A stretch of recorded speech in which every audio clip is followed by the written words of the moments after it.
Today's topic is about why is communication failing in relationships. Man, this is a deep one.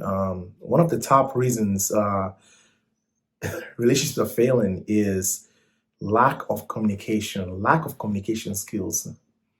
This is a very important conversation to be had, and that's why we have to dig deep on this one, guys and ladies. Um, The first thing I want to talk about is emotional versus logical reasoning and communication. When two people are communicating, it's it's very important to have self awareness of how you're emotionally when you're communicating.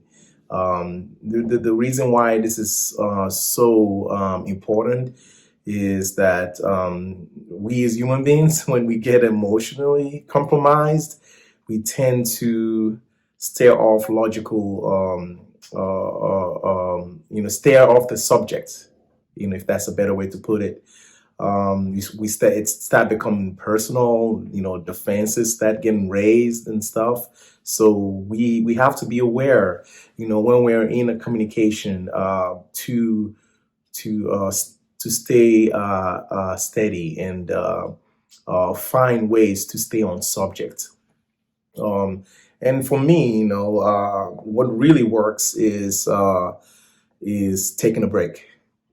That's why awareness is so important.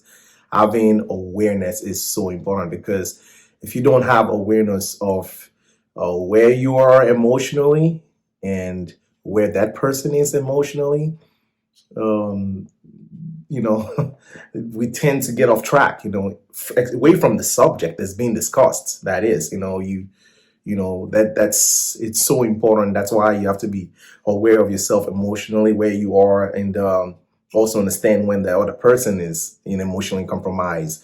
And when you're aware of that situation, and when you're having a communication, you can break, take a break. Like, guys, we need to take a break.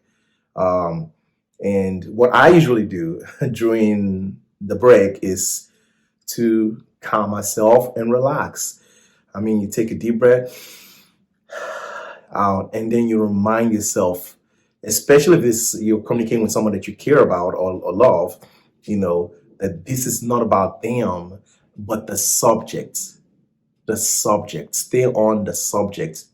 That removes that. I mean, that helps with that emotional situation, where you can come back again and stay on subject, stay away from personal attacks, and just focus on what you're trying to communicate with this person.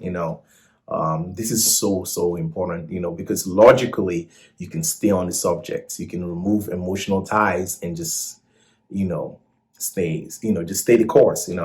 That's super important. The second aspect is you gotta be flexible, man. You gotta be flexible. What do I mean by that? Uh, the beauty of this world is so many of us are come in different sizes. What I mean by sizes, I'm talking about personalities. It's a beautiful thing, and it could also be a scary thing. It could be very scary, man. I mean, you got people that have extrovert personalities, and you have people that have introvert personalities, and it's a spectrum, ladies and gentlemen. It's a spectrum. And what I mean by that, we all know extroverts are, lively. They're socially confident. That's the person that talks a lot. That's in public. That's doing doing the speeches and all that. That's leaning towards more of an extrovert personality. And you got the introverts. They're people too, and they're effective people too, but they're just more shy, more reserved, more calm in situations. So your approach gotta be different, man. Your approach has to be different. You can't approach these people the same way, and you have to be able to read body languages. That is why I say you gotta be able to be flexible. You have to be able to switch gears when you're conversing with people. You're conversing with an extrovert, and things again hot. You're gonna have to be the calm guy in the room, or the calm lady in the room, saying, you know what? um, and try again a different way. There's such a thing as called beating the dead horse, as we all know it. Uh, trying the same thing over and over again and expecting, you know what I mean. So what we need to do is we need to understand the complexity of human personality, and when we understand that, especially if the person that you're talking to is a reasonable human being, that they want to be understood, and your job as the communicator in that mode is to help them understand your point of view. They may not agree with your point of view, but at least understanding will bring empathy. Empathy will bring, oh, wow, that's how you see it. That's what you want when you're communicating. You want understanding and empathy, and no, of course, it'd be great for that person to now, see your viewpoint and maybe change accordingly. It would be nice. And to be honest, that's the outcome for most communications, is for people to see, to understand you, understand where you're coming from, so that they can, either give you grace, give you mercy, be more understanding. So there are ways that this thing switches off, and it switches up, where one person is talking and one person is listening. It's super, super important that we know the importance of these modes, so that's what gets me to the last part, which is structure. What do I mean by structure? We need to have structure in our communications. You have to understand, people have attention span, and some people have long attention span, and some people have short attention span. So you need to be aware of who you are speaking with. I give you an example. When I was at work, for this company, and I was supposed to have a talk with this top executive, and my job was to talk to him about what we are presenting and our services. And I realized this guy's personality is short and precise.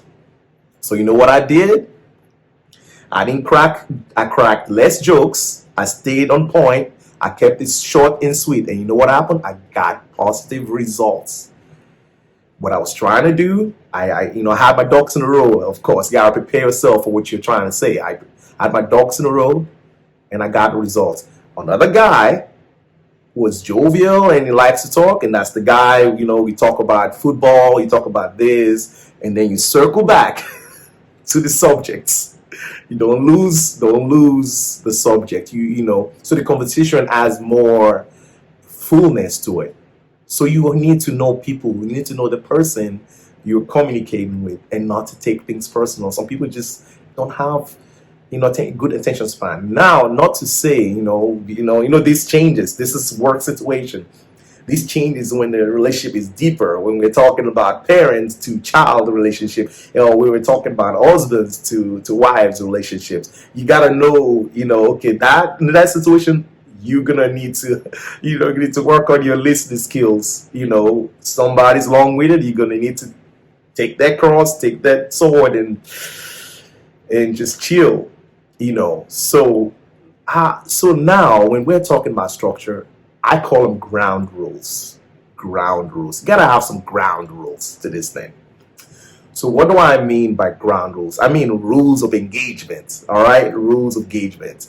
My one rule in this, when in this communication, is one of my number one rule is one person speaking is very difficult. It's very difficult. But if you want positive results in your communications, you need to adhere to that rule, especially with husbands and wives and parents and the children. We get all emotional. Yeah, we do. But you gotta realize, if both people are talking, nobody is listening. That's just how it is. We're human beings. That's how we wired. So have that rule in mind when you're communicating to someone. One person talking, one person listening. If both of you are talking over each other, it's time to what? Take a break. Take a break. Pause and practice. This is a skill, guys. Ladies, this is a skill. You're not born with this. You have to learn it. And how do you learn this stuff? By practicing it. By being intentional in practicing these communication skills. And sometimes it's not going to work out. But you go back to the drawing board. What did I do wrong? Did I lose focus of myself? Was there lack awareness of my emotional state? Did I take a break when I realized I was losing it? I did not take a break. Okay, next time I need to work on that. I need to make sure next time take a break. It's okay. Take as many breaks as you want till you get it right. That is what communication skills entail, improving yourself. And self-control is so important. Self-discipline is so important in this, in achieving the goal of communicating your views, communicating your vision, communicating what it is that you're trying to communicate. All right. So don't speak over each other. I tell you what, and the bad thing about this is when you speak over somebody, you cut them off. You typically telling that person, I don't care what you gotta say. What I gotta say is more important. And when you do that, you're gonna get negative results. As in the person's gonna zone you out, that's number one. And number two, they're gonna raise their defenses up, and then what are you achieving? The reason why you're having that conversation, you're gonna lose that. Because the purpose of having the conversation in the first place is what? To communicate something to them. So what's the point of having a conversation when both sides are not listening? Very important not to speak over each other. I'm gonna move on to the next one. So the next one is this one is very this one is a tough one. We gotta learn to be short and precise. If you're a talker, you need to be aware that you're a talker and try to focus on what it is, zoning on what it is that you're trying to communicate, and keep it short and precise as much as possible. For most, it's not easy. So, but you have to be aware of that. What I mean by that is if you're having a conversation with someone and you can see, we all have body languages. When the person is you losing them, then that's probably a sign to go back to that point and say, okay, all right, let me go straight to the point, and so I don't lose them. And so now it switches back and forth, guys. Listening and speaking. When you're speaking, you need to be aware of who you are. If you're too short and precise and short and fast, you need to also realize that limits the ability of the person to understand what you're saying. So you have to be ready to switch gears and explain whatever you're trying to explain a different way. A different way. So that's fine. You can do that. And it works. So another thing is kind of funny. When we get emotional, one thing that we might tend to do is we'll ask a question and then we answer the question. You got to learn to stay away from that lane. That's a bad lane to be on. And it can be very aggravating to people when I ask you a question and I didn't let you answer the question. I went to another question and I went to another question and I'm just going because I'm emotional. I'm going. Now it becomes what you call a one-sided conversation. You don't want a one-sided conversation. You get tuned out, you get negative results from that. So always be aware that when you ask a question or you make a statement, you be aware of the statements. There are some statements that are almost like statement that talks about the person. Give them a chance to reply. The object of a conversation is not just lecturing. It's not lecturing, to be honest with you, unless you are in a classroom or in a in a hallway and there's a lecture going on. It's to create a atmosphere for understanding. You want someone to understand you, then you allow feedback. Feedback is needed when you're speaking and you say something. Give them a chance to say to talk to it, to speak to what you're saying. And then when they're speaking, show them that, oh, okay, I want to understand. Okay, this is what you're saying? Okay. And then you would do what you call a verification question. Did you what do you, is this what do you think about this? And then they reply. That's how you pull somebody from getting emotionally tired in a conversation. You pull them back into the conversation by, questions in between the communication, and then let them respond to it.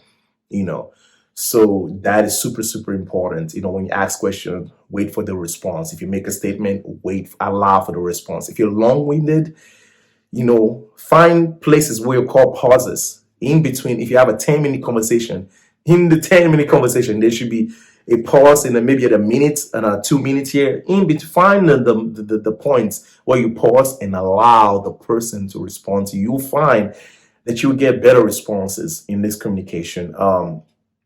Communication is about understanding, y'all. Communication is about understanding, which means if you're listening, listen. Listen to understand them. Don't be listening to get a rebuttal, or don't be listening to respond. So we have to be aware of these things. It's super important to know, to understand that when somebody's speaking to you, and then and you're showing that you're understanding, or you getting what they're saying, it makes them feel good. It's like, man, they getting it. Okay, so this communication is not in vain. It's not a waste of time. It's actually productive. Production in communication means understanding from both sides. Don't mean we agree. I think that's another thing we get twisted. When we communicate, we think the end game of the communication is the person will change and the person will switch to your way. It can happen, and it also may not happen. And either way, I think the most important thing is, does the person understand your viewpoint? Two adults can talk and have a conversation, and a positive result, a good base for positive results is understanding. All right? We don't have to agree. We can agree to disagree, and it should be leave in a positive way. The conversation should end in a positive way with mutual respect for one another. That is so so important. That's why judgmental situation can create a negative atmosphere when you're communicating. So I really do hope that this conversation we had here has improved our communication skills. Um, be good to yourself. Be good to others. Have a great day.